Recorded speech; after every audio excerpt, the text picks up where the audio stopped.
Hello friends, मैं हूं मिथिलेश कुमार और आप सभी लोगों का स्वागत करता हूं उदित फार्मेसी के ऑनलाइन लर्निंग प्लेटफॉर्म पर। कैसे हैं आप सभी लोग?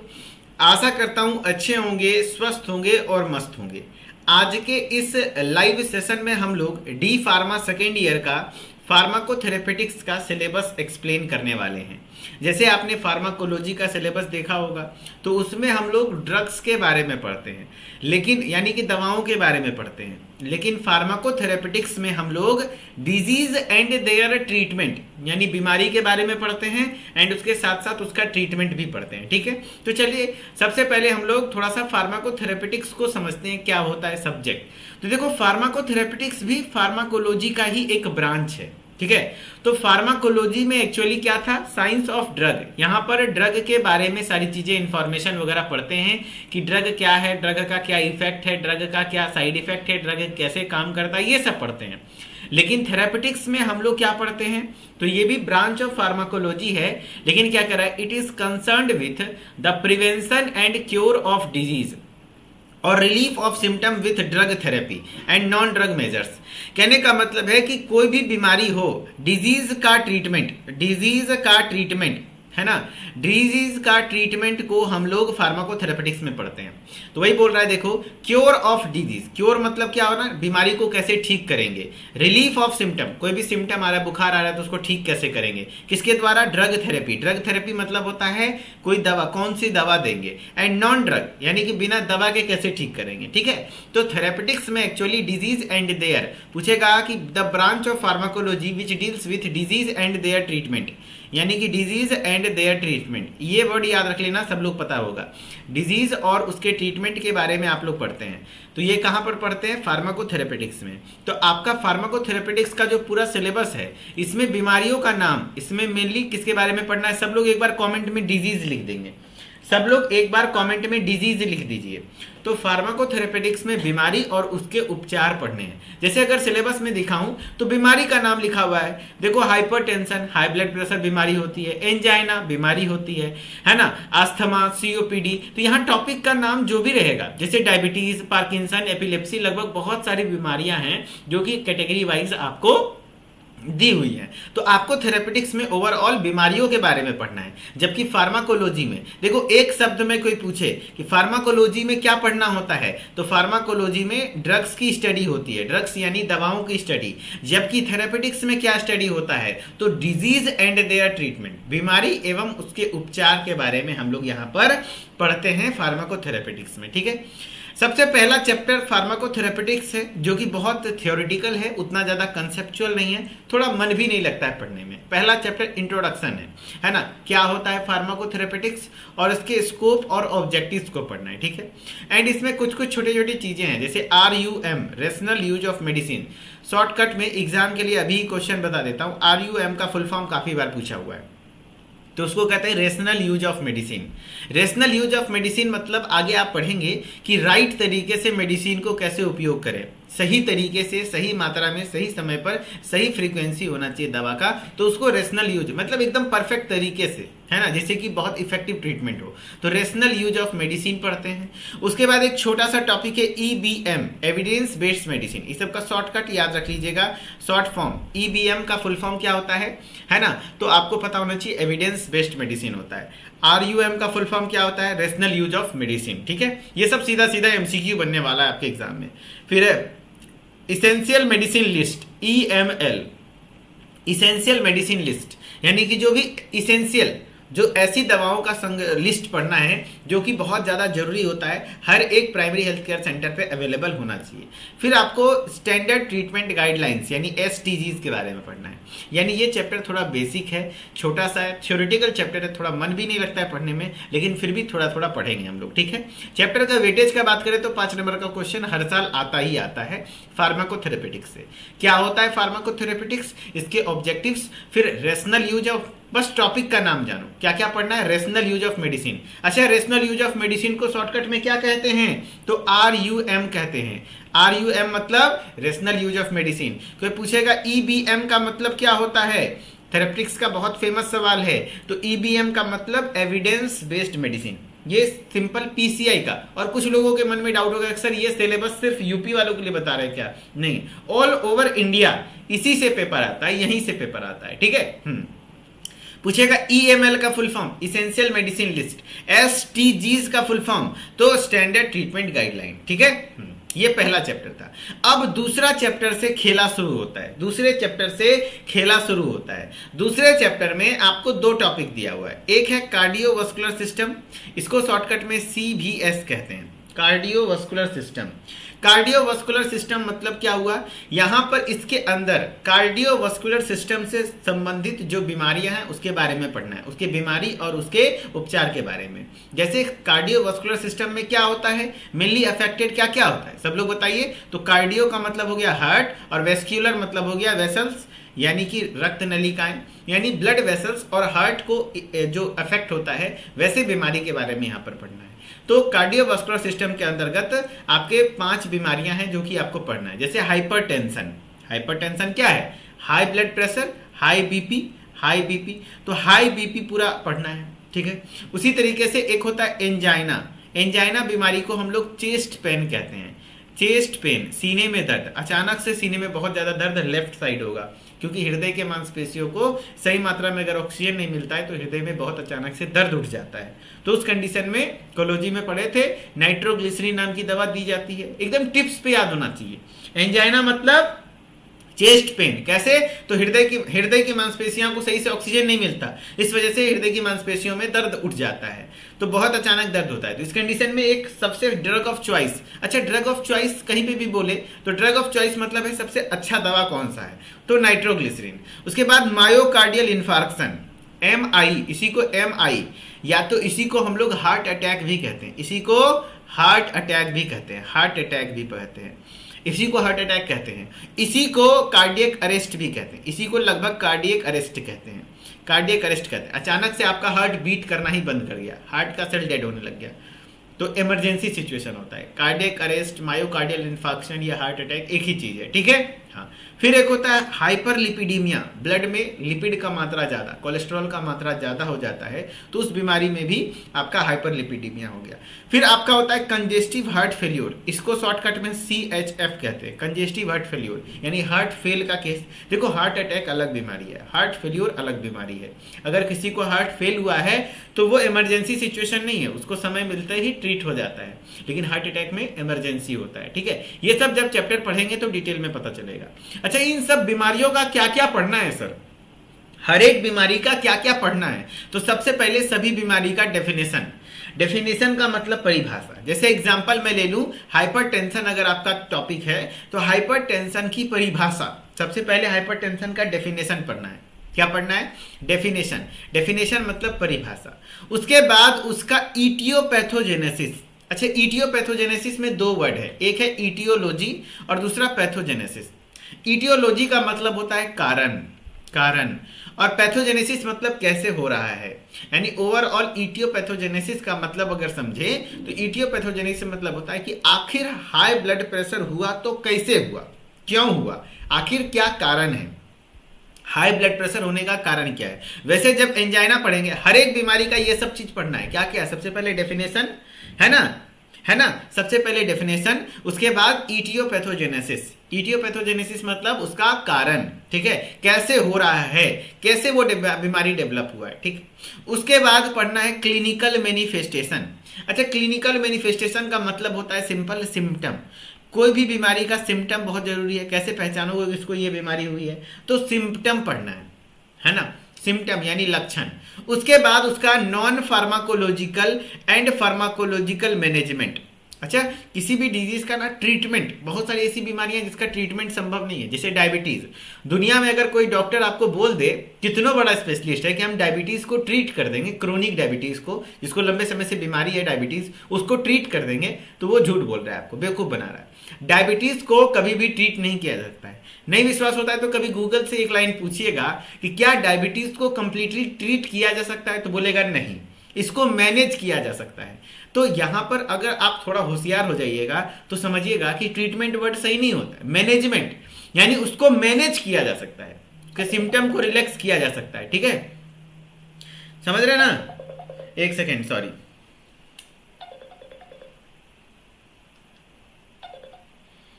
रुक जाइए, थोड़ा फोन साइलेंट करना भूल गया था मैं।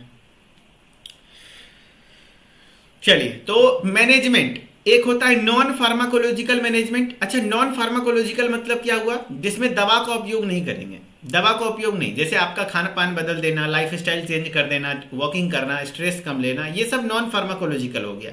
लेकिन फार्माकोलॉजिकल मैनेजमेंट मतलब दवा का उपयोग करना, ये सभी पढ़ना है। क्या क्या पढ़ना है देखो, सबसे पहले डेफिनेशन पढ़ना था, तो डेफिनेशन मतलब परिभाषा। अच्छा, इटियोपैथोजेनेसिस का मतलब क्या लिखा है देखो, the cause and subsequent development of N abnormal condition of disease.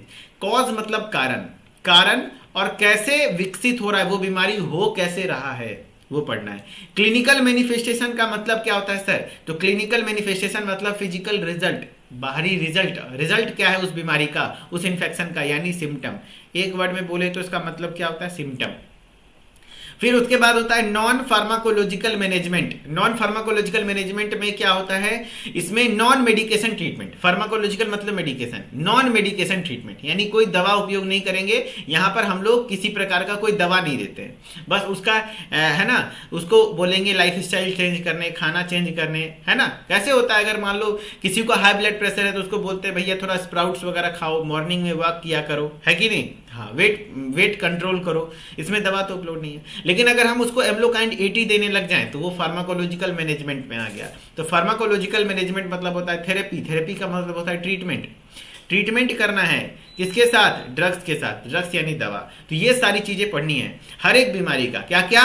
Definition, aetiopathogenesis, definition का मतलब बताओ, परिभाषा। इटियोपैथोजेनेसिस का मतलब कारण और कैसे डेवलप हो रहा है। क्लिनिकल मैनिफेस्टेशन का मतलब बताओ, सिम्टम यानी लक्षण। नॉन फार्माकोलॉजिकल मैनेजमेंट यानी कोई बिना दवा के कैसे ठीक करे। फार्माकोलॉजिकल मैनेजमेंट यानी दवा, दवा भी देना है एंड उसके साथ साथ उसको प्रिवेंशन भी बताना है कि इस चीज से बचना है ना, ताकि वो जल्दी रिजल्ट आए। ठीक है। बेसिकली अभी मैं सारे डिजीज के बारे में तो नहीं पढ़ा रहा हूं, सिलेबस को समझा रहा हूं कि क्या पढ़ना है, कैसे पढ़ना है चैप्टर में। ठीक है। हाँ, चैप्टर नंबर 2 में पहला हो गया। दूसरा हो गया रेस्पिरेटरी सिस्टम से संबंधित बीमारियां, है ना। रेस्पिरेटरी सिस्टम से संबंधित बीमारियों के बारे में पढ़ना है। देखो, कार्डियोवास्कुलर, कई बार एग्जाम में ऐसे क्वेश्चन आते हैं, 4 ऑप्शन दे देगा, पूछेगा कौन सी ऐसी बीमारी है जो कार्डियोवास्कुलर सिस्टम से रिलेटेड है। तो आपको पता होना चाहिए hypertension, angina, myocardial infarction, hyperlipidaemia, congestive heart failure. अगर आप लोग पढ़ने वाले स्टूडेंट होंगे, जिसको थोड़ा सा पढ़ाई में मन लगता हो, तो आज आप एक चार्ट बनाकर अच्छे से रख लीजिएगा, है ना, सिलेबस का, अपने से लिख करके, और उसको अच्छे से बनाइएगा। तो स्टोरी लगा करके मुझे मेंशन जरूर कीजिएगा, है ना। और इस क्लास को भी अपने स्टोरी पर लगाइएगा ताकि सारे बच्चों तक इन्फॉर्मेशन पहुंचे कि इतने अच्छे से सब कुछ चल रहा है ना। और ये यहां से क्वेश्चन एग्जाम में अभी लिख के देता हूं, सिर्फ सिलेबस वाले वीडियो से एग्जाम में सवाल मिनिमम 5 नंबर के कंफर्म है। थेरेपेटिक्स में कैसे कोगनोसी में आया था वैसे यहां पे भी आता है। ठीक है। हाँ, कॉज भी बोल सकते हैं, कॉज भी बोल सकते हैं। रजनीश गनवार जी, वेरी गुड, गनवार। चलो, अभी आप लोग का रेस्पिरेटरी सिस्टम से संबंधित बीमारी कौन कौन सा है, सब लोग कमेंट में लिखिए। आस्थमा और सीओपीडी। क्या क्या? आस्थमा। आस्थमा क्या होता है सर? तो आस्थमा में आपका सांस फूलने लग जाता है एंड विसल लाइक साउंड आता है, सांस लेने घर घर घर घर आवाज आएगा सांस लेने में। तो पूरा आस्थमा डिटेल में पढ़ेंगे, एक क्लास आस्थमा पर चलता है, उसमें कौन सी दवा चलती है नहीं चलती है। फिर COPD, COPD chronic obstructive pulmonary disease, है ना। ये एक प्रकार का रेस्पिरेटरी डिजीज है जो कि इसी में आपको पढ़ना है। तो ये चैप्टर नंबर 2 था, है ना। हाँ, अब चैप्टर नंबर 3। तो चैप्टर नंबर 3 को भी 2 पार्ट में बांटा गया है, ए, बी और शायद सी भी है। हाँ, सी। तो चैप्टर नंबर 3 को 3 पार्ट में बांटा गया है। पहला हो गया इंडोक्राइन सिस्टम, पहला हो गया इंडोक्राइन सिस्टम। तो इंडोक्राइन सिस्टम मतलब कैसा, इसमें क्या पढ़ना है? ग्लैंड्स के बारे में। एंड इंडोक्राइन ग्लैंड यानी क्या रिलीज करता है? हार्मोन। तो हार्मोन सिक्रेट करने वाले ग्लैंड से रिलेटेड बीमारियों के बारे में, जैसे डायबिटीज, डायबिटीज, मधुमेह, इसी को हम लोग कहते हैं मधुमेह। बताओ तो कौन से हार्मोन की कमी से डायबिटीज होता है, किसी को पता है ना, है ना, बताइए। कोई बोल रहा है सीओपीडी क्या है? तो अभी इतना जान लो कि सीओपीडी को फुल फॉर्म में chronic obstructive pulmonary disease, lung से रिलेटेड समस्या है। अभी डिटेल में बीमारी पढ़ाने लग जाएंगे तो फिर भैया ये लेक्चर 50 घंटे का हो जाएगा। अभी सिर्फ ये जानना है कि हाँ ये टॉपिक पढ़ना है। ये एक सांस रेस्पिरेटरी श्वसन तंत्र से संबंधित बीमारी है, इसका अलग स्पेशल क्लास होगा, आगे आप पढ़ेंगे। ठीक है। डायबिटीज बताओ किसके कमी के कारण होता है? तो insulin, very good, insulin hormone की कमी। तो डायबिटीज आपको डिटेल में पढ़ना है, इंपॉर्टेंट भी है। फिर थायराइड के बारे में पढ़ना है, काफी पॉपुलर डिजीज है थायराइड, है ना। थायराइड में हम ऐसा पढ़ा देंगे ना आपको कि अगर किसी को ज्यादातर हाइपोथायराइडिज्म होता है तो हाइपोथायराइडिज्म का ट्रीटमेंट आप खुद कर दीजिएगा, कोई भी थायराइड का बीमारी हो। क्योंकि थायराइड वाले डॉक्टर के साथ मैं कुछ दिन काम किया हूं, एक आध महीने नहीं, लगभग ज्यादा समय तो नहीं, लेकिन 45 से 50 दिन का मेरा अंतराल रहा है थायराइड स्पेशलिस्ट डॉक्टर के साथ। तो मैं चूंकि थियोरिटिकल पढ़ा हुआ था, तो थायराइड का इलाज कैसे होता है, कैसे डायग्नोसिस होता है, उस पर थोड़ा मेरा पकड़ भी है। तो थायराइड के बारे में अच्छे से मैं जानकारी दे दूंगा जब मैं थायराइड पढ़ाऊंगा। तो हाइपोथायराइडिज्म और हाइपो मतलब जब थायराइड का मात्रा, थायराइड हार्मोन जैसे T3 T4 उसका कम हो जाता है तब क्या होता है। हाइपरथायराइडिज्म, देखना थायराइड के पेशेंट में कभी वेट बढ़ने लगता है तो कभी घटने लगता है। तो जिसको थायराइड में हाइपोथायराइडिज्म होता है तो उसका वेट बढ़ने लगता है, हाइपर होता है तो वेट घटने लगता है। क्यों होता है, पूरा रीजन सब कुछ बताएंगे थायराइड बीमारी में, ठीक है। हाँ, वेरी गुड, TSH के जांच से पता चल जाता है। CNS, सेंट्रल नर्वस सिस्टम से संबंधित बीमारी, है ना। CNS बोले तो ये क्लास हम लोगों का एक बहुत ऑर्गेनाइजिंग क्लास होगा। यहाँ पर हम बहुत सारी चीजें सीखेंगे भी और सिखाएंगे भी। यहाँ पर हमारे साथ क्लास में काफी सारे व्यक्ति ऐसे भी होंगे, ऐसे भी पर्सन होंगे जो खुद का क्लिनिक रन करते होंगे, उनका भी खुद का एक्सपीरियंस होगा, अनुभव होगा, वो भी अपना सुझाव रखेंगे। और हम भी जो जानते होंगे, हम किताबी जानकारी आपको प्रोवाइड करेंगे। तो वो सब मिल करके बहुत बेस्ट होने वाला है, बहुत मजा आने वाला है इस बार के नए बैच में, क्या कहते हैं, है ना। न्यू बैच में पढ़ने का लेवल, मतलब शुरू से पढ़ने का लेवल में इतना एंजॉय आएगा कि समझ नहीं, अगर थोड़ा इंटरेस्ट आता होगा तब, है ना। अगर कमरिया जरा लचके वाला सिस्टम होगा भैया, वो सब गाना रील वील देखने वाले सिस्टम हो गए तो फिर नहीं मन लग पाएगा। अगर थोड़ा मन लगाओगे तो बहुत मजा आएगा पढ़ने में, है ना। हाँ, मैं ये नहीं कहता हूँ मैं जो बोलूंगा सिर्फ वही से रहेगा, नहीं, बहुत सारे लोग हैं जो प्रैक्टिस भी करते हैं, मेडिकल स्टोर पे काम करते हैं, डॉक्टर के पास काम करते हैं, उनको भी कुछ जानकारी होगी, उनके भी ओपिनियन को रखा जाएगा। सेंट्रल नर्वस सिस्टम से जुड़े हुई बीमारियां, है ना। हाँ, अब जैसे एपिलेप्सी, तो मिर्गी का बीमारी का दवाई हम बता देंगे, बहुत बढ़िया से मिर्गी ठीक होता है ना। मिर्गी, है ना, मिर्गी लगना एपिलेप्सी इसी को कहते हैं। पार्किंसंस डिजीज, अल्जाइमर, अरे अभी सैयारा मूवी आया था ना, सैयारा में भूलने की वाली बीमारी, मैंने एक रील बनाकर भी डाला था कि देखो थेरेपेटिक्स में आपको पूरा अल्जाइमर पढ़ना है और उसका ट्रीटमेंट संभव तो नहीं है, लेकिन मैनेजमेंट सिम्टम को कहीं ना कहीं ठीक किया जा सकता है ना। हाँ, तो अल्जाइमर भूलने की बीमारी होती है। पार्किंसंस में ट्रिमर्स, हाथ वगैरह कांपने लग जाता है, बैलेंस कम हो जाता है। स्ट्रोक, ब्रेन का नस फट जाता है ना, तो ब्रेन में स्ट्रोक आता है। माइग्रेन, अधकपारी में दर्द, माथा के आधा कपार पीछे साइड में पूरा आधा कपार में दर्द होता है, तो उस माइग्रेन का पेन, एक ऐसी दवा बता देंगे ना माइग्रेन में कि वो माइग्रेन का ट्रीटमेंट पॉसिबल, पूरा कंप्लीट पॉसिबल तो नहीं है, लेकिन माइग्रेन के सर के दर्द को 5 मिनट में आराम करने के लिए एक बहुत अच्छी दवा आती है, तो इसका भी ठीक ठाक जानकारी है, तो माइग्रेन भी पढ़ेंगे, है ना। फिर GIT, गैस्ट्रो इंटेस्टाइनल डिसऑर्डर्स, यानी आपके एलिमेंट्री कैनाल से संबंधित बीमारियां, जैसे गैस्ट्रो इसोफिजियल रिफ्लक्स डिजीज। अच्छा, किसी किसी को देखना बीमारी हो जाता है, खट्टा ढकार आता है, बोलेगा डॉक्टर साहब, जैसे आपके पास कोई पेशेंट आएगा तो ऐसा थोड़े बोलेगा कि I feel some problem in my abdomen, आई कहेगा तो ऐसा कुछ थोड़ी बोलेगा, वो तो बोलेगा कि खाना खाए छिए तो ऊपरे माथे फेंकै छे। अरे भैया, हम लोग जिस गांव में प्रैक्टिस करते थे या करते हैं, तो वहां पे कोई पेशेंट आएगी, महिला आएगी या पुरुष आएगा, तो खाना खाए छे डॉक्टर साहब, तो ऊपरे माथे फेंकै छे, ढकार मारे छे, और खट्टा ढकार आवे होता है ना। पेट का खाना, जैसे ये देखो, ये पेट है, ये पेट का खाना आपका स्टोमक में, स्टोमक का खाना इसोफेगस में वापस जाने लग जाता है, रिफ्लक्स होने लग जाता है, इसी को GERD, gastro oesophageal reflux, acid reflux भी कहते हैं। ये पेट का खाना ऊपर जाने लग जाता है, तो उस कंडीशन में क्या दवा चलती है, कैसे ठीक होता है ना, वो हो गया। फिर एक होता है peptic ulcer disease, H pylori bacteria के कारण होता है ना। जैसे पेप्टिक अल्सर में क्या होता है कि जो पेट का म्यूकस लेयर है उसमें घाव हो जाता है, जैसे हमको माउथ अल्सर हुआ है, देखो बोलने में दिक्कत हो रहा है, वैसे कैसे जीभ में घाव हो गया है दाना दाना, वैसे पेट के या आंत में हो जाता है घाव, तो उस कंडीशन में क्या होता है, कैसे ठीक होता है। फिर पढ़ना अल्कोहलिक लीवर डिजीज, दारू पीने से जो लीवर खराब हो जाता है, लीवर सिरोसिस वगैरह, वो सब पढ़ना है। फिर इन्फ्लामेटरी बावल डिजीज, जिसमें क्रोन्स और अल्सरेटिव कोलाइटिस, यानी जब बावल यानी इंटेस्टाइन में इन्फ्लामेशन वगैरह हो जाता है तो उसको, तो इतनी सारी बीमारियां के बारे में पढ़ना है। अभी तक कौन कौन सा बीमारी जान गए बताओ? तो hypertension, angina, myocardial infarction, hyperlipidaemia, congestive heart failure. Respiratory system से संबंधित आस्थमा और सीओपीडी। चार्ट जरूर बनाइएगा और स्टोरी मेंशन कीजिएगा। एंडोक्राइन सिस्टम में डायबिटीज और थायराइड। फिर सेंट्रल नर्वस सिस्टम में एपिलेप्सी मतलब मिर्गी।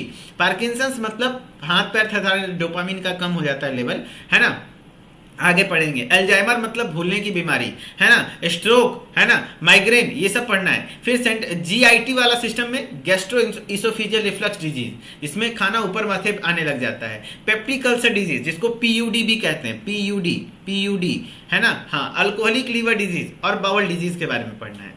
चैप्टर नंबर 4 है। चैप्टर नंबर 4 में सबसे पहले हिमेटोलॉजिकल डिसऑर्डर। अच्छा, हिमेटोलॉजिकल मतलब क्या हुआ सर, है ना, हिमेटोलॉजिकल क्या होता है? तो हिमेटोलॉजिकल, कुछ बच्चा पूछे सर माउथ में अल्सर क्यों होता है? देखो, माउथ में अल्सर काफी सारे कारण के कारण होता है। तो मेनली कारण होता है पेट की गर्मी, आंत की गर्मी, और एक कारण ये भी होता है कि आपका शरीर में बी कॉम्प्लेक्स का कमी हो गया, खास करके B12 वगैरह का कमी हो गया है। तो इस कंडीशन में ये संकेत है कि B12 वगैरह की कमी हो गई है, तो इस कंडीशन में बी कॉम्प्लेक्स वगैरह लेना चाहिए। एंड थोड़ा पानी वगैरह का सेवन ठीक ठाक करना चाहिए, यानी खाना वगैरह, आहार वगैरह सही नहीं जा रहा है, इस वजह से होता है ऐसा, है ना, हाँ। तो हिमेटोलॉजिकल डिसऑर्डर मतलब खून से संबंधित बीमारी। Very good. देखो, एक बच्चा लिखा है खून से संबंधित, है ना, चलो क्या बात है, बहुत बढ़िया। ब्लड रिलेटेड प्रॉब्लम को हम लोग यहाँ पर पढ़ते हैं, जिसमें आपको आयरन डेफिशिएंसी एनीमिया। अच्छा, खून की कमी को क्या कहते हैं, है ना। एनीमिया का कॉन्सेप्ट तो इतना अच्छा से समझाएंगे ना हम आपको कि आप लोग कभी जिंदगी में एनीमिया नहीं भूलिएगा, है ना। एनीमिया का ट्रीटमेंट भी बता देंगे। एनीमिया मतलब हो गया खून की कमी, अक्सर महिलाओं में देखने को मिलता है। फीमेल आएगी, आपको पेशेंट क्या बोलेगा कि क्या कहते हैं, आपको पेशेंट बोलेगा ना कि डॉक्टर साहब दे हम एकदम लाश नहीं मिले छे, एनर्जी एकदम मिल भाई नहीं करे छे, एकदम कमजोर लगे छे, होता है ना, देगा तो एकदम बैठ लो, कोई काम धंधा करे के मन नहीं कर। अक्सर महिला ऐसे ही बोलेगी, हम कह तो लाश नहीं मिले छे, मतलब लाग नहीं मिल रहा है बॉडी में, मतलब होता है ना, वो एनर्जी नहीं आ रहा है, कमजोरी लग रहा है। तो उस कंडीशन में समझ जाओ कि उनको खून की कमी हुई है, एनीमिया हुआ है। तो एनीमिया में भी 2 प्रकार होता है। सबसे ज्यादा कॉमन जो होता है वो आयरन की कमी से होता है, आयरन की कमी से होने वाला एनीमिया। एक होता है मेगालोब्लास्टिक एनीमिया, जिसमें विटामिन B12 की कमी हो जाती है, B12 की कमी होती है और B9, इस दोनों की कमी हो जाती है, तो उसको मेगालोब्लास्टिक एनीमिया कहते हैं। एंड अगर आयरन की कमी से हुई है तो हीमोग्लोबिन, आयरन डेफिशिएंसी एनीमिया। एक बच्चा बोल रहा है हीमोग्लोबिन की कमी, वेरी गुड। आरबीसी की कमी, वो भी एनीमिया हो जाएगा। खून की कमी, वो भी एनीमिया हो जाएगा। आयरन की कमी, वो भी एनीमिया हो जाएगा। तो कैसे होगा वो बताएंगे, एनीमिया टॉपिक पढ़ेंगे तो, ठीक है, हाँ। फिर होता है इन्फेक्शियस डिजीज, ऐसी बीमारियां जो कि फैलती हैं एक दूसरे से। इन्फेक्शियस डिजीज पढ़ना है। तो इन्फेक्शियस डिजीज कहाँ पढ़ना है सर? तो इन्फेक्शियस डिजीज पढ़ना है हम लोगों को, उसमें क्या क्या, इन्फेक्शियस मतलब कम्युनिकेबल डिजीज, है ना। जैसे अगर किसी को एनीमिया है तो उसके साथ हम बैठेंगे, सोएंगे, खाएंगे, पिएंगे, फिर भी मुझे एनीमिया नहीं हो जाएगा, क्योंकि एनीमिया एक कम्युनिकेबल डिजीज नहीं है, फैलने वाली बीमारी नहीं है, छुआछूत वाली बीमारी नहीं है। लेकिन इन्फेक्शियस डिजीज जैसे कि ट्यूबरकुलोसिस, अगर किसी को टीबी बीमारी है तो वो अगर मेरे सामने छींक देगा, खांस देगा, उसके साथ रहेंगे तो मुझे भी टीबी होने के चांसेस हैं। तो इन्फेक्शियस मतलब होता है एक पर्सन से दूसरे पर्सन में फैलने वाली बीमारी, जैसे कोविड एक इन्फेक्शियस डिजीज है, जबकि कैंसर इन्फेक्शियस नहीं है। समझ रहे हो ना बात को? हाँ, तो ये इन्फेक्शियस डिजीज एक अलग से सेक्शन बना हुआ है, उसमें ट्यूबरकुलोसिस कंप्लीट डिटेल पढ़ना है ट्रीटमेंट के साथ। निमोनिया पढ़ना है, निमोनिया पढ़ना है, ठीक है। एंड फिर यूरिनरी ट्रैक इन्फेक्शन, यूटीआई। अच्छा बताओ, तो यूटीआई किसमें ज्यादा कॉमन होता है, मेल में या फीमेल में? आप लोग थोड़ा बहुत अगर जो प्रैक्टिस करते हो बताओ, यूटीआई का केस ज्यादा किसमें आता है, मेल में या फीमेल में, महिला में या पुरुष में? तो यूटीआई का मतलब क्या होता है?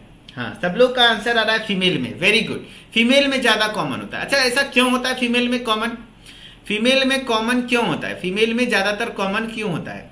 तो कॉमन होने का कारण है, देखो, यूरिनरी ट्रैक इन्फेक्शन का मतलब है पेशाब के रास्ते में इन्फेक्शन हो जाता है। एक बैक्टीरिया है ई कोलाई, जो गंदा गंदा जगह पे पाया जाता है। ई कोलाई बैक्टीरिया बाथरूम वगैरह में, मिट्टी वगैरह में, गंदे जगहों पे पाया जाता है, ठीक है। तो महिलाओं का यूरेथ्रा बहुत छोटा होता है। जैसे एग्जाम्पल के लिए मैं समझाता हूं कि आपका महिला का यूरेथ्रा और पुरुष का यूरेथ्रा, पुरुष का अगर मैं मेल का बात करूं तो मेल का बात करूं तो मेल में देखना भैया आपका इतना सा बड़ा सा पेनिस है ना भैया, पेनिस होता है, ठीक है, पेनिस बना दिए।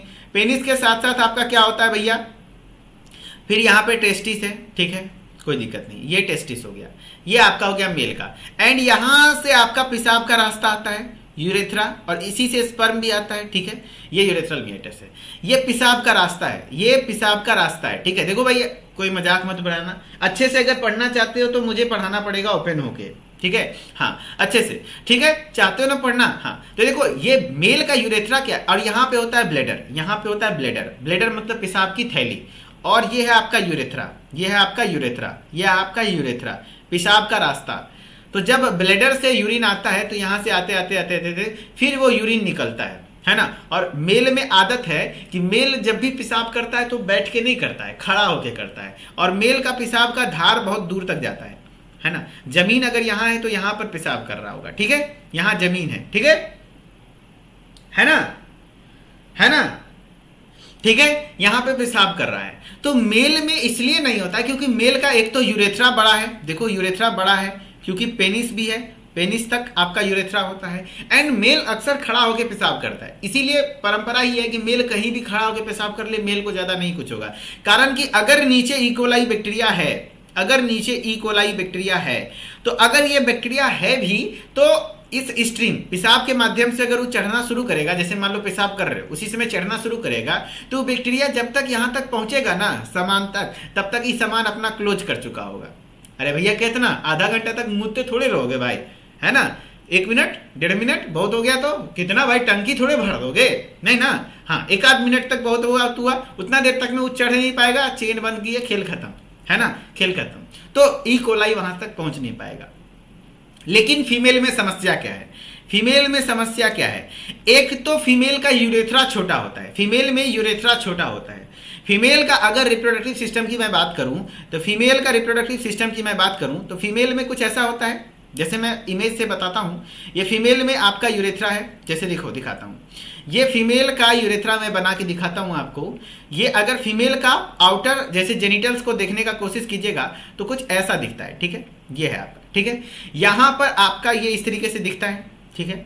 इसमें देखो यहां पर क्या होता है, ये ओपनली है, ठीक है। अब इसमें देखो क्या होता है ना कि सबसे ऊपर में क्या होता है बताओ, सबसे ऊपर में क्लाइटोरिस, यहां पर क्या होता है क्लाइटोरिस, यहाँ पे क्या होता है क्लाइटोरिस, उसके बाद क्या होता है यूरेथ्रा, उसके बाद ये पूरा एरिया वेजाइना होता है, ये पूरा एरिया वेजाइना, एंड ये फिर एनस, ये फिर यहाँ पर एनस होता है, ये एनस होता है, ठीक है, एनस होता है। तो एक्चुअली जो महिलाओं में ये वेजाइना वाला एरिया है उससे कुछ नहीं होगा, ये यूरेथ्रा वाला एरिया, ये यूरेथ्रा वाला एरिया, और पीछे साइड जस्ट ब्लेडर है, इसके पीछे साइड जस्ट मान लो ब्लेडर है, ठीक है, ब्लेडर है। तो एक्चुअली क्या होता है ना कि ब्लेडर है और यूरेथ्रा के बीच का डिस्टेंस बहुत कम है, और यूरेथ्रा में चूंकि पेनिस नहीं है, और महिलाएं अक्सर बैठकर पेशाब करती हैं, तो महिला का अगर मान लो ये यूरेथ्रा है, महिला का मान लो ये यूरेथ्रा है, तो पेशाब ये जमीन पर करेंगी, तो वो बैठकर करती हैं, तो उसका पेशाब का स्ट्रीम भी बहुत छोटा बनता है, पेशाब का स्ट्रीम भी बहुत छोटा बनता है। छोटे बनने के कारण यहाँ पे जो ई कोलाई बैक्टीरिया होगा वो सरसरा के तुरंत से यूरेथ्रा में घुस जाता है, तुरंत से, कारण क्योंकि छोटा एरिया होता है, छोटा जगह होता है। महिलाएं अक्सर बैठकर पेशाब करती हैं, राइट, हाँ, यूरिनेट करती हैं तो बैठ के करती हैं, इसीलिए कहा गया कि महिला को कहीं पे भी इधर उधर नहीं करना चाहिए पेशाब, है ना। जब भी महिला को यूज करना चाहिए तो आपका टॉयलेट, वो भी क्या बढ़िया टॉयलेट, साफ सुथरा, और टॉयलेट में भी क्या डिस्टेंस मेंटेन करके इंडियन टॉयलेट का इस्तेमाल करना चाहिए, वेस्टर्न में और ज्यादा खतरा होता है ना। तो इसलिए फीमेल में ई कोलाई का इन्फेक्शन ज्यादा होने का चांस रहता है, इसीलिए आप देखेंगे फीमेल को यूटीआई ज्यादा होता है। एंड जब भी यूटीआई होगा तो सिम्टम होगा ना, तो उनको बार बार यूरिनेशन का मन होगा, लगेगा बहुत जोर से पेशाब, लेकिन होगा नहीं, है ना, होगा नहीं, और बहुत ज्यादा जलन होता है पेशाब के रास्ते में। तो ये आपका यूरिनरी ट्रैक इन्फेक्शन है। ये थोड़ा ट्रेलर था भाई, अभी यूरिनरी ट्रैक इन्फेक्शन पढ़ाएंगे तो पूरा डिटेल में पढ़ाएंगे और मजा आएगा, समझ में आया। हाँ, फीमेल में ज्यादा कॉमन क्यों होता है अब आपको समझ में आ गया होगा। ये है यूटीआई, है ना, हाँ, काफी दर्द भी होता है, जलन होता है, पेशाब बार बार, रात में अक्सर ज्यादा प्रॉब्लम होता है, निक्टोयूरिया सिम्टम देखने को, रात में बार बार पेशाब लगेगा लेकिन पेशाब होगा नहीं, पानी बहुत ज्यादा पिएंगे लेकिन फिर भी दिक्कत होगा, है ना, ये होता है, ठीक है। हाँ, यूरिनरी ट्रैक्ट इन्फेक्शन। उसके बाद इसी में आपको हेपेटाइटिस पढ़ना है। हेपेटाइटिस मतलब क्या हुआ, लीवर में, है ना, इन्फेक्शन होता है, लीवर में इन्फ्लामेशन, हेपेटाइटिस वायरस की वजह से। गोनोरिया, सिफिलिस, ये एक प्रकार का एसटीडीज है, सेक्सुअली ट्रांसमिटेड डिजीज है। अभी कूपन एक्सपायर नहीं हुआ, आज रात में एक्सपायर हो जाएगा। मलेरिया, ठीक है। हाँ, HIV and opportunistic infection. HIV मतलब एड्स, वायरल इन्फेक्शन जैसे सार्स, कोविड, COV2, है ना, ये सब इन्फेक्शियस डिजीज के अंदर पढ़ना है चैप्टर नंबर 4 में। देख लो कितना बड़ा बड़ा चैप्टर है, इसीलिए बोलता हूं शुरू से पढ़ना चाहिए। चैप्टर नंबर 5 है। चैप्टर नंबर 5 में अलग से 3 पार्ट होता है। ए में मस्कुलोस्केलेटल डिसऑर्डर, यानी आपके हड्डियों से जुड़ी हुई समस्या, हड्डी और मांसपेशियों से जुड़ी हुई समस्या। जैसे एक होता है रूमेटाइड अर्थराइटिस, ज्वाइंट पेन 2 प्रकार का, एक होता है रूमेटाइड, एक होता है ऑस्टियोआर्थराइटिस। रूमेटाइड अर्थराइटिस अलग है, दोनों में ज्वाइंट ही दर्द होता है, ज्वाइंट में ही पेन होता है, लेकिन रूमेटाइड अलग है, ऑस्टियोआर्थराइटिस अलग है। क्लास में डिटेल में पढ़ेंगे। डर्मेटोलॉजी मतलब क्या हुआ, डर्मेटोलॉजिस्ट क्या होता है, स्किन से रिलेटेड प्रॉब्लम के बारे में पढ़ना है। स्किन से रिलेटेड, है ना, स्किन से रिलेटेड वीडियोस के बारे क्या कहते हैं, बीमारियों के बारे में पढ़ना है। जैसे इसमें होता है सोरियोसिस और स्केबीज। स्केबीज में क्या होता है, बहुत ज्यादा नोचनी खुजली होने लग जाता है, बहुत ज्यादा नोचनी होता है, ठीक है। हाँ, मेन डिजीज सब पढ़ना है आपको। फिर साइकेट्रिक डिसऑर्डर, यानी आपके ब्रेन से रिलेटेड प्रॉब्लम, जैसे डिप्रेशन, है ना, हाँ, एंजाइटी, है ना, साइकोसिस, ये सब चीजें आता है। फिर आपका क्वेश्चन चैप्टर नंबर 6 है ऑप्थेल्मोलॉजी। ऑप्थेल्मोलॉजी यानी आंख से रिलेटेड, आई से रिलेटेड। किससे रिलेटेड, आई से रिलेटेड, जिसमें आपको कंजक्टिवाइटिस, इधर फैला था ना, कंजक्टिवा में इन्फ्लामेशन, इन्फेक्शन हो जाता है, आंखें लाल हो जाती हैं, हाँ, बैक्टीरियल और वायरल, है ना। फिर एक बीमारी पढ़ना है ग्लोकोमा, बहुत पॉपुलर बीमारी है, बहुत इंपॉर्टेंट है ग्लोकोमा, आंख से जुड़ी बीमारी है। इसमें इंसान अगर ट्रीटमेंट नहीं होगा तो अंधा भी हो सकता है ना। अक्सर देखिएगा आंख के पास एगो मशीन लेकर के नापता है, टोनोमीटर होता है, वो आंख का प्रेशर मापता है। अगर प्रेशर बढ़ जाता है आंख के अंदर तो ग्लूकोमा होता है। फिर होता है एंटी माइक्रोबियल रेजिस्टेंस के बारे में पढ़ना है, ठीक है। वुमेन्स हेल्थ, है ना, वुमेन, अच्छा, एंटीबायोटिक रेजिस्टेंस भी एक समस्या है। अगर आप बहुत ज्यादा बात पे एंटीबायोटिक लेते हैं तो आपका बॉडी एंटीबायोटिक को लेकर के रेजिस्टेंस हो जाता है, फिर आपके बॉडी पे एंटीबायोटिक असर नहीं करता है, तो वो भी फिर अलग अलग समस्या कॉज करता है। चैप्टर नंबर 6 का लास्ट पार्ट है वुमेन्स हेल्थ, महिलाओं से जुड़ी हुई समस्या, जैसे PCOD, polycystic ovary syndrome, PCOD, है ना, पॉलीसिस्टिक ओवरी डिसऑर्डर या सिंड्रोम, ठीक है। तो पॉलीसिस्टिक ओवरी सिंड्रोम में जैसे ओवरी में सिस्ट हो जाता है ना बहुत ज्यादा, तो उस कंडीशन को पढ़ना है। डिस्मिनोरिया मतलब क्या हो जाता है, डिस्मिनोरिया का मतलब होता है ना पेनफुल, है ना, पेनफुल मेंस्ट्रुएशन, पीरियड्स आ रहे हैं, बहुत ज्यादा पेन हो रहा है, तो उस कंडीशन में क्या होता है, प्री मेंस्ट्रुअल सिंड्रोम, यानी मेंस्ट्रुअल आने से पहले जो सिंड्रोम वगैरह होता है, महिलाओं से जुड़ी समस्या के बारे में पढ़ने वाले हैं। तो एक्चुअली थेरेपेटिक्स में यही 6 चैप्टर है जो कि आपको पढ़ना होता है। क्या क्या था, पहले देखो 6 ही चैप्टर है, लेकिन 6 में हालत खराब हो जाता है पढ़ने में लोगों का, क्योंकि बड़ा बड़ा इंटरेस्टिंग चैप्टर है। हर एक डिजीज अपने आप में एक क्लास लेता है, हर एक टॉपिक, ठीक है। तो थेरेपेटिक्स का आपका पहला चैप्टर बहुत बेसिक है, दूसरे में आपको कार्डियोवास्कुलर सिस्टम से और रेस्पिरेटरी सिस्टम से संबंधित समस्या पढ़ना है। चैप्टर 3 में आपको एंडोक्राइन सिस्टम और सेंट्रल नर्वस सिस्टम और गैस्ट्रोइंटेस्टाइनल डिसऑर्डर से रिलेटेड पढ़ना है। इसीलिए मैंने बोला था कि फर्स्ट ईयर में HAP को अच्छे से पढ़ना। बताओ, जिसको HAP के बारे में थोड़ा आइडिया नहीं रहेगा तो कैसे बीमारी पढ़ेगा। अगर लंग्स में इंफेक्शन हो रहा है, लंग्स का स्ट्रक्चर ही नहीं पता है, लंग्स के बारे में नहीं पता है, दिक्कत होगा ना। लेकिन कोई बात नहीं, हम पढ़ाएंगे तो ये मान के पढ़ाएंगे कि आपको नहीं आता है, क्योंकि आप मेरे से शुरू से जुड़े हुए हैं, तो हम वादा करते हैं कि ये मान के पढ़ाएंगे कि आपको मतलब कुछ नहीं आता, फिर भी आपको समझ में आएगा, ठीक है। हेमेटोलॉजिकल डिसऑर्डर, फिर इन्फेक्शियस डिजीज के बारे में पढ़ना था, फिर musculoskeletal disorder, dermatology, psychiatric disorder, फिर 6ठा नंबर चैप्टर में ophthalmology, anti microbial resistance, women's health के बारे में पढ़ना है। आपका चैप्टर खत्म हो जाएगा। एंड जो भी आपके दोस्त साथी संगति हैं सबको इन्फॉर्म कर दीजिए कि सेकेंड ईयर का फुल कोर्स आ चुका है, न्यू बैच आ चुका है, सभी लोग ज्वाइन कर ले। डेली लाइव क्लासेस रात के 9 से 10 होती हैं। आज 3 अगस्त है तो लास्ट टाइम है आपका कूपन कोड का, ये 1509 की जगह आज भर बस रात 12 बजे से पहले ये 20% का कूपन कोड वैलिड रहेगा, जिसमें आपको 1199 में कोर्स मिल जाएगा। तो फटाफट से सभी लोग ज्वाइन कर लीजिएगा। एंड जो लोग बुक मंगवाना चाहते हैं, सक्सेस गाइड, नोट्स नहीं बनाना चाहते, बुक से पढ़ना चाहते हैं, तो आप बुक भी मंगवा सकते हैं इसी ऐप से। 999 में 6 बुक है, ठीक है। और इस सब चीजों के लिए प्ले स्टोर पर जाना होता है, उदित फार्मेसी ऐप को सर्च करके इंस्टॉल करना है, मोबाइल नंबर, नाम, ईमेल आईडी डाल के लॉगिन करना है।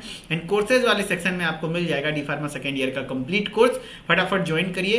एंड किसी को कोई समस्या हो तो इस नंबर पर कॉल करने के लिए बोलिएगा, okay. Thank you so much. कैसा लगा क्लास कमेंट में जरूर बताइएगा। मैंने अपना पूरा कोशिश किया कि आपको फार्माकोथेरेपेटिक्स फील हो जाए पहले क्लास में ही कि ये therapeutics how much important and how much interesting, ये सब्जेक्ट कितना इंटरेस्टिंग है, ताकि आप मेरे क्लास को कभी मिस ना करें गलती से भी। हर सोमवार, मंगलवार और बुधवार रात के 9 बजे कल से मैं आप लोगों के साथ जुड़ूंगा। कल से एकदम शेड्यूल के अकॉर्डिंग क्लास होगी। हर सोमवार, मंगलवार, बुधवार, मैं फिर से रिपीट कर रहा हूँ, मंडे, ट्यूसडे, वेडनेसडे मैं पढ़ाने वाला हूँ 9 से 10। वैसे तो किसी क्लास को मिस नहीं करना है, लेकिन अगर ये क्लास, मेरा क्लास मिस करते हैं तो बहुत पछतावा होगा, इस बात की गारंटी है। तो जरूर ज्वाइन करिएगा, okay. And Mithilesh sir official Instagram ID है, इसको भी ज्वाइन कर लीजिए, ताकि यहाँ से भी आप लोग बने रहेंगे तो हर एक अपडेट टाइम टू टाइम मिलता रहेगा, okay. Thank you so much. I hope कि आपको ये क्लास अच्छा लगा होगा एंड मजेदार रहा होगा। धन्यवाद, शुक्रिया।